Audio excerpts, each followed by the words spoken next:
Test sunet microfon DJI Mic 2.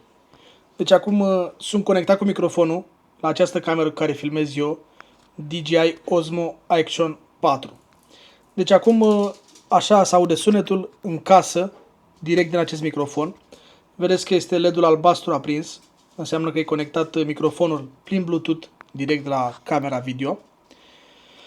Și așa se aude în casă. O să facem un test, deci așa se aude normal. O să activăm noise cancelling-ul, adică apăs o singură dată pe butonul de pornire și becul ăsta albastru se va face un verde deschis. Deci acum dacă am avea gălăgie în zonă, ar trebui să anuleze gălăgia prin inteligența artificială, că am înțeles că e mult mai performant acum noise cancelling-ul. Deci să ne auzim noi ok. Numai că o să ne schimbe puțin vocea. O să auziți puțin diferit. Ok. Deci așa se aude microfonul. Suntem într-o încăpere. 4 pe 3 metri, deci e destul de mare. Ăsta este testul de microfon. Așa arată microfonul.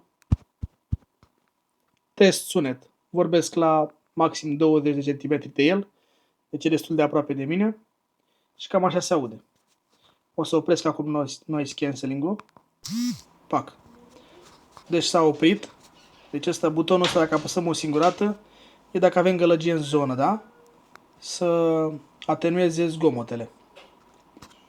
Bun. Ăsta e primul test. Vom face o grămadă de teste, pentru că avem la dispoziție aceste microfoane. DJI Mic 2, avem și receiverul, dar pentru camera asta care am acum în mână, Osmo 4, nu mai este nevoie de receiver. Se conectează direct microfonul la el, ceea ce îmi place foarte mult.